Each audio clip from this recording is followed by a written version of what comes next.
Hey, here we are. No theme music today because my phone's over on the charger, and I am going to fix that permanently because I do have the four-channel board that's got the multiple inputs now. Put my headphones down, and it allows me to have a whole second laptop here if I want it with sound effects and all that kind of thing. So I'll be able to do that. I can have up to four people in here talking with me too, which is kind of cool. I don't have any intentions in actually doing that, but I am going to. Daisy is going to start working for me. She's working on getting her license.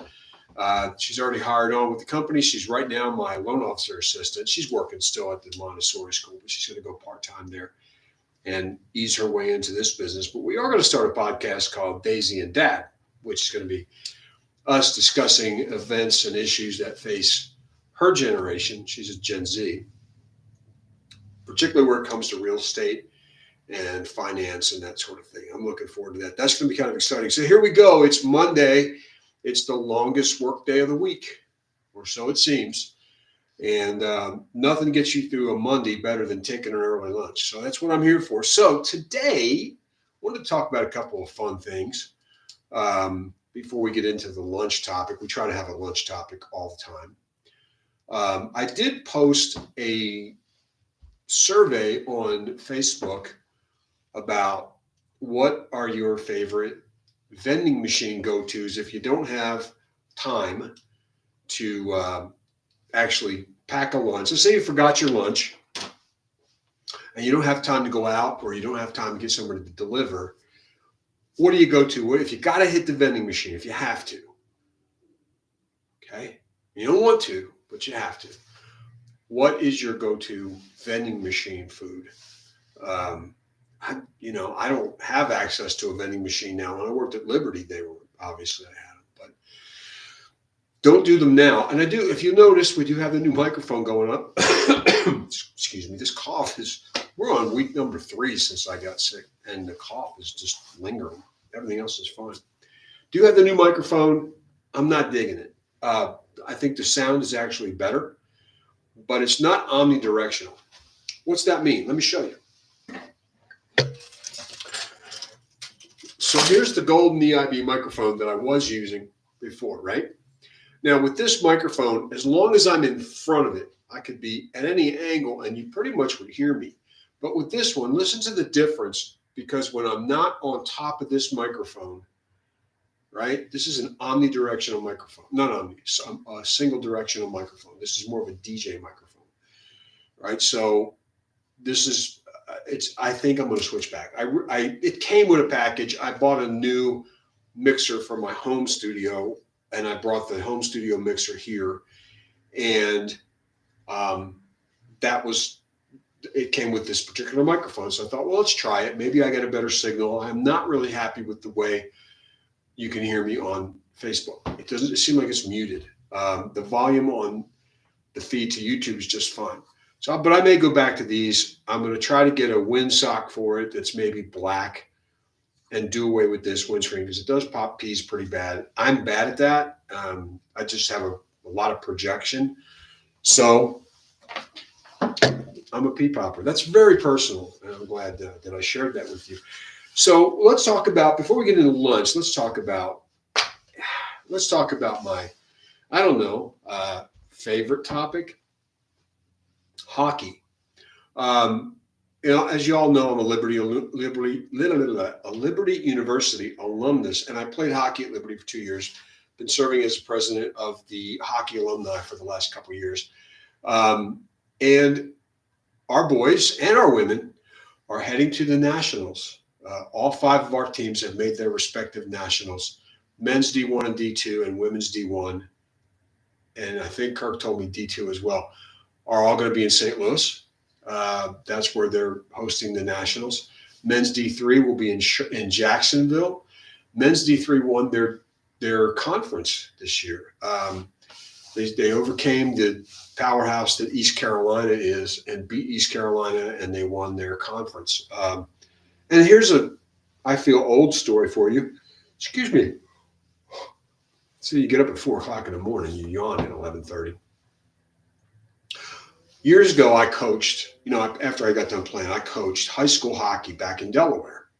And from 88 until,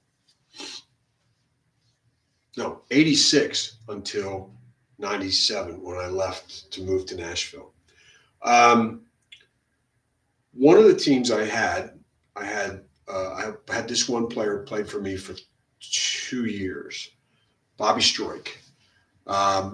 Bob is now the coach of the University of Delaware's men's D2 team. His son is here at Liberty, is a junior, and plays on the men's D3 team. So that's how old I am, that there's a kid here playing on the men's D3 team that I actually coached his dad. So that goes back quite a ways.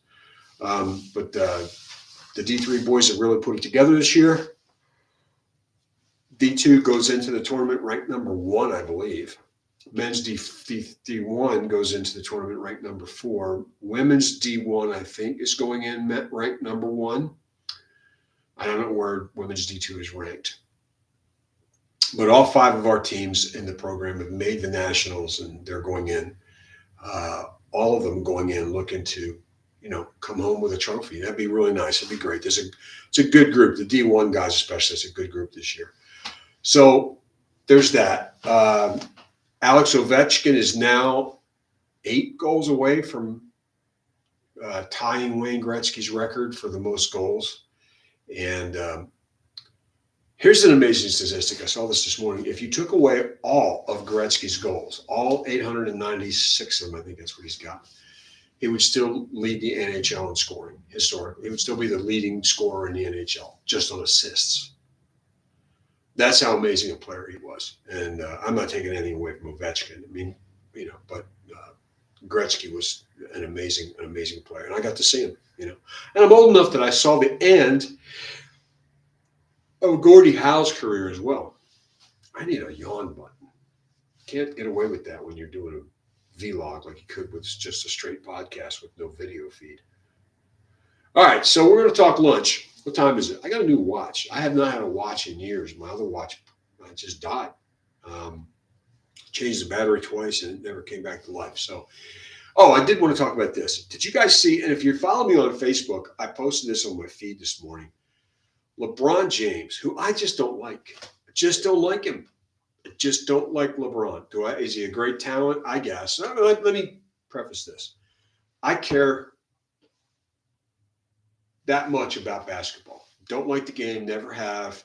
I can't play it. When I jump, you could slip a dime under my shoes, barely. I don't like the game. I think it's boring. I just have never cared for basketball. So I don't really care. But LeBron James, I really don't like. I mean, is he a great talent? Sure, I guess he is. But, man, is that guy soft. I'm sorry. You're 6'9", 275. The other day they were playing the Spurs. I only know this. I saw the clip. And the guy makes a move to go around LeBron, and he puts his arm up to just sort of, block him off a little bit. I mean, just put his arm up. LeBron dives like, oh my gosh, he did a Greg Louganis right there. This was a dive. It was horrible. And so there's all the memes going around, there's a GoFundMe set up for LeBron's hospital bills. There's a prayer circle. It was terrible. And so I commented something about it. So LeBron's been in this standoff with Stephen A. Smith because Stephen A. Smith said that Bronny, who is LeBron James's son, could probably put a little more thought into that name and come up with something a little more clever than Bronny.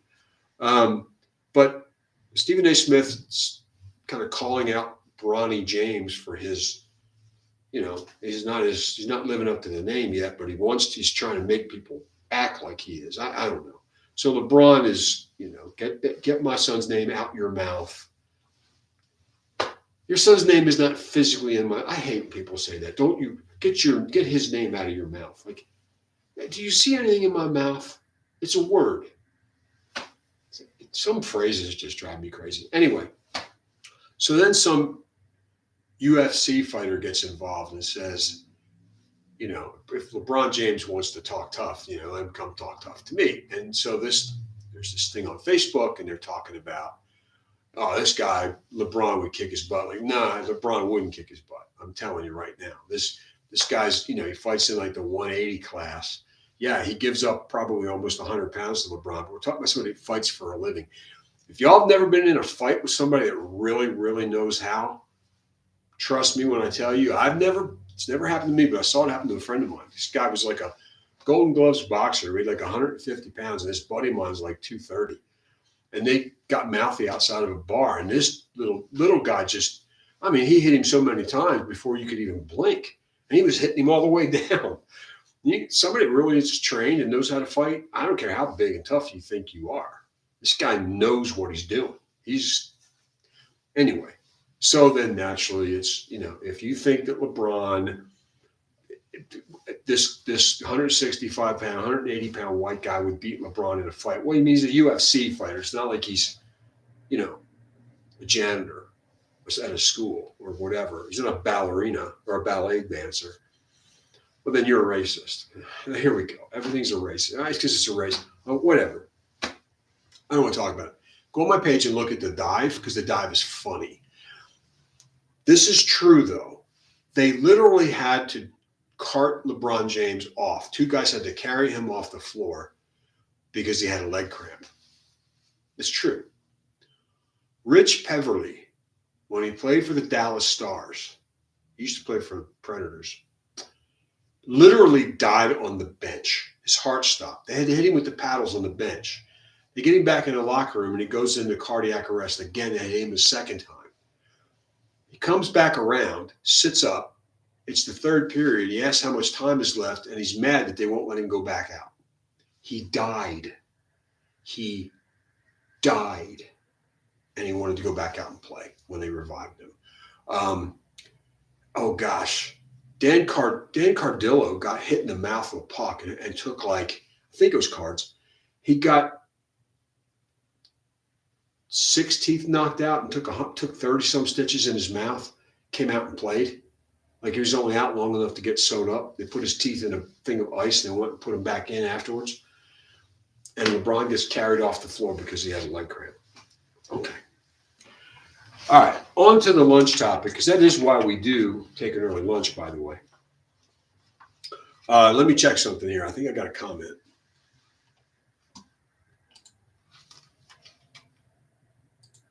Nope. All right, so here's the topic of the lunch topic today.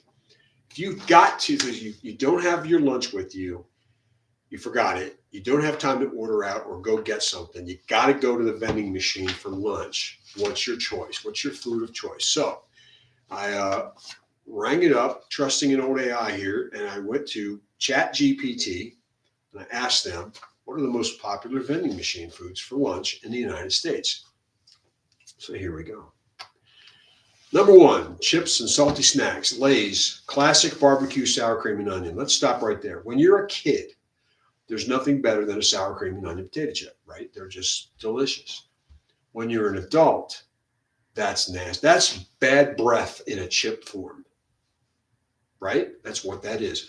There is nothing worse than eating sour cream and onion potato chips that don't even taste like sour cream and onion, not really, and then talking to somebody.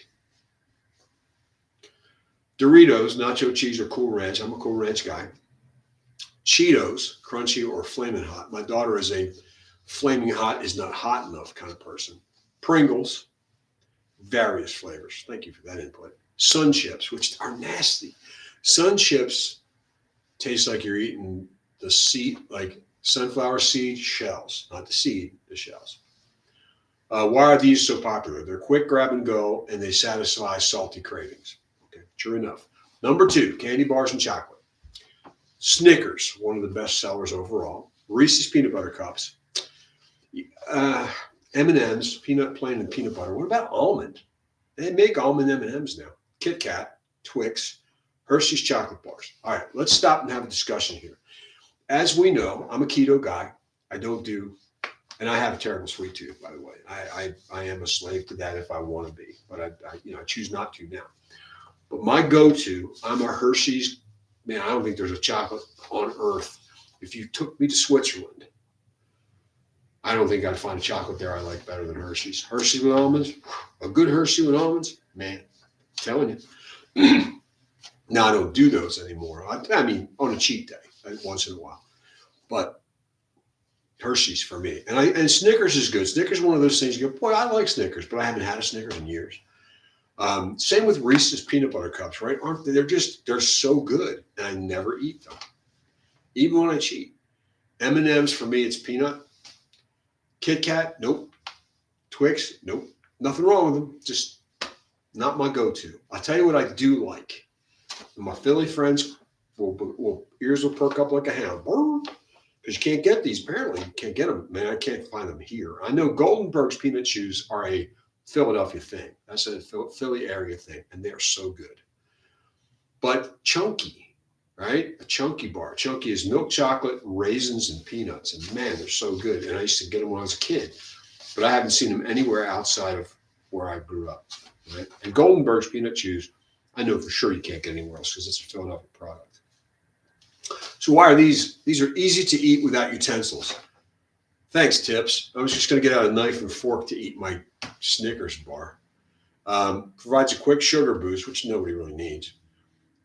Great impulse snack. I would think that's a contradiction in terms. Number 3, cookies and sweet snacks. Oreo cookies single packs. That's almost a joke. An Oreo cookie single pack. I mean, why stop at one single pack? Grandma's cookies, they're okay. I don't like the peanut butter ones. The chocolate chip ones are okay. I'll eat the peanut butter ones if I have to. The oatmeal raisin is always good too. Famous Amos, their cookies. Little Debbie's, okay? Now, this is another regional thing because Little Debbie's is a big southern product, but you don't get them back home very much. Like back home, you're going to get Drake's or Hostess. I was in Kroger on Timberlake Road, which means nothing to anybody that doesn't live here in Lynchburg. And they had a couple of Drake's cakes. They had Yodels, and they had the other ones that look like hockey pucks. What are they called? Ding dongs. No. That ding dong is Hostess, right? Drake's version of the round hockey puckish looking thing, I can't remember what they're called. But Yodels are the Little Debbie Swiss rolls, but Drake's calls them Yodels. That's what I grew up eating. Drake's is a Northeastern kind of thing. And then you get Hostess as well. And then back home, of course, it's Tasty Cake. And you can get those in a vending machine back home. But you can't get them here. All right. Number 4 is crackers and nuts. Oh, why are those things popular? Sweet treat that's easy to carry around. Loved by both kids and adults. That's the cookies and cakes. Okay. Number 4, crackers and nuts. Planters peanuts, trail mix, Cheez-It crackers, Ritz Bits sandwiches, cheese and peanut butter. Why are they popular? Well, they're a healthy snack alternative. They provide protein and energy. I've never seen Ritz Bits. Now, I can't say never. I think I have a couple like highway rest stops. But typically in local vending machines, not just here, but everywhere, you're more likely to see the Lance cheese and peanut butter crackers, that brand, than you are Ritz, which are a little more money, I guess. Number 5, gum and mints. Orbit gum, Trident gum, Altoids mints, 5 gum. I don't know what that is. Why? Freshens breath after a meal or a drink. Okay, of course. Small and easy to carry purchase. Okay. I'm not a gum guy. I got my jaw dislocated my last year playing hockey at Liberty. That's a funny story. I'll have to tell you that sometime. But it was badly dislocated. And the trainer for the Roanoke Express used to hang out on our bench after their games. And before I even knew what he did, he popped it back in place. And to this day, I can chew gum better now. Like after I had I had braces. I had Invisalign. So I'm done now. The treatment's done. I just have retainers at night. But now it fixed it a bit. But for me to chew gum, my jaw pops. Like you could hear it across the room pop. It's bad because of that being dislocated. Okay. Instant meals. So this is number 7. Wait a minute. I missed one. Cookies and sweet snacks. Oreo cookies. Oh, yeah. Baked chips. Dried fruit. I've never seen that. Mixed fruit. I've seen those Welch's fruit gummies in vending machines, but I've never seen mixed like dried fruit. But I don't do vending machines that much. So what do I know? All right. Number 7 Instant meals in some vending machines. Now, they had a lot of these at Liberty. They have vending machines everywhere. You have a college campus with 16,000 kids on it and another 7,000 employees. So yeah, you got vending machines with a lot of interesting food in them. Some of them are even microwavable. You get like a cheesesteak. I mean, I wouldn't call it a cheesesteak because I'm from Philly. It was a faux cheesesteak. But if you're hungry and you can't go get something to eat, there it is. So here we go. Cup of noodles, ramen. You can't go wrong with a ramen, right? Other than the salt. I don't know if you knew this, but ramen noodles are predominantly salt. Microwavable burritos or sandwiches. You better be close to a bathroom if you're eating a microwave burrito. That's worse than a truck stop burrito. Frozen pizza slices. As my buddy Dave that I used to work with at Liberty says, there is no such thing as bad pizza. Even bad pizza is still good food. I kind of agree there. Hot Pockets. I've not been able to eat a Hot Pocket since I watched the Harrison Ford movie when he was he was the innocent guy. It was a remake. I knew the name and now I've completely forgotten it. Anyway, you know what I'm talking about, right? Where somebody else killed his wife and he was the fugitive. Remember the scene? They arrest that Polish kid and he's eating a Hot Pocket? Yeah. Okay. Number 8, drinks. Okay, what's the best drink out there? Soda. Okay, of course. Thanks, Tips. Coke, Pepsi, Mountain Dew, Sprite, Dr. Pepper. Energy drinks, Monster, Red Bull, Bang. I've never in my life had an energy drink other than coffee, and I don't have any intention of ever having one. Bottled water, iced coffee. They have machine. Oh, that's right. They have it in bottles. They have that at Liberty. Juices, Tropicana and Minute Maid. They have that. Why are these so popular? Drinks complement snacks. Blink, blink, blink.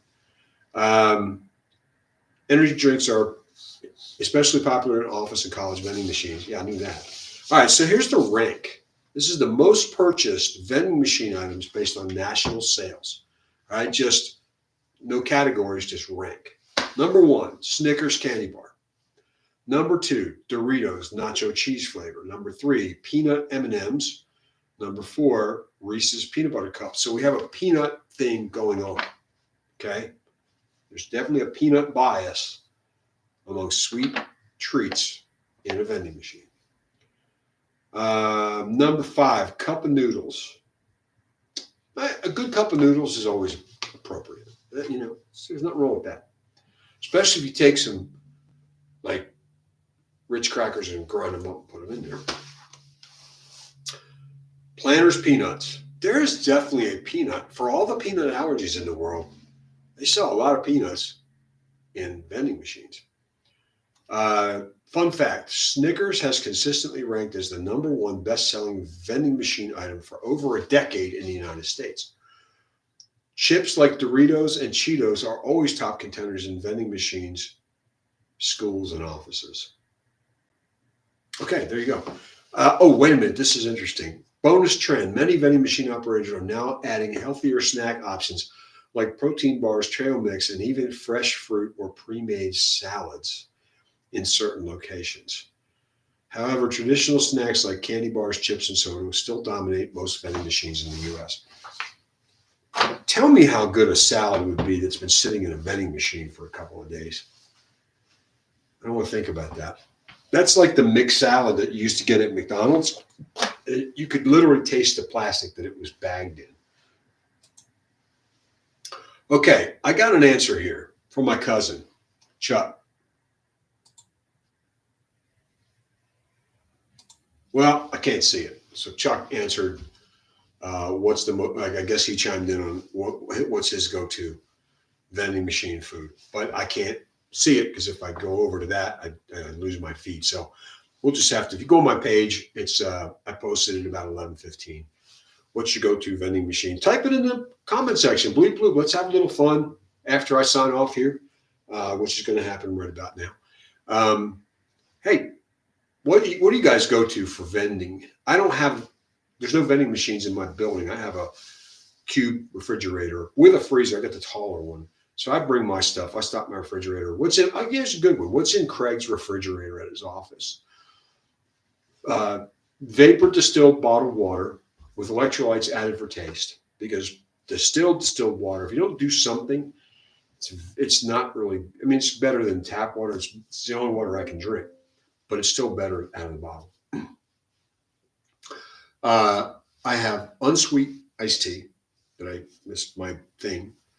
I have a coffee maker, but I only drink 1 cup of coffee and I drink it at home. So that's if I get busy in the morning, can't have coffee, or if I do hit a wall in the afternoon, I might have a cup. But typically it's just, I probably have in a month's time, I might have 3 cups of coffee at my office. And I have a blender and I have protein powder, vanilla, isolate protein, and I have frozen strawberries in the freezer. And that's usually my lunch. It's a protein smoothie, strawberry protein smoothie, which I will have as soon as we sign off here because I did lift today. Today's chest day. Monday is International Chest Day. I typically don't do chest first, but I prioritize. So for 2 years, I did shoulders. And my right shoulder's been operated on so many times, just crazy. So it was a weak point. So I focused on that, and then got to the point where I don't need to emphasize shoulders anymore. So now I do chest. And I don't know, none of you care about any of that. Anyway, we're done. It's all that talk got you through the longest day of the work week, Monday, and hopefully kept you company, gave you some ideas for lunch, and we'll see you guys next Monday. This is episode 6 already. Been doing this for 6 weeks. That's pretty cool. It's going to get better. We're going to have guests. Once Daisy comes to work for me, we'll probably do it together, and going to expand this a bit. If you guys need anything, let me know. Rates have been coming down. They're creeping their way down. I closed one on Friday. First-time home buyer only put down 3%, 6.75. And I mean, it did take a buy down a little bit. I think they put in a point. But it's coming around. It's coming around. We're not in the threes. We're never going to be in the threes again. You can kiss that goodbye. I think personally 4.75, maybe 4.9 is going to be the new 3. And those days they're coming, but it's going to take a while. But 6.75 is a pretty decent rate, folks, historically especially. And especially since the last 2.5, almost 3 years have been so rough rate-wise. You need anything, let me know. Otherwise, hey, go hit a vending machine. Have something fun for lunch. We'll see you.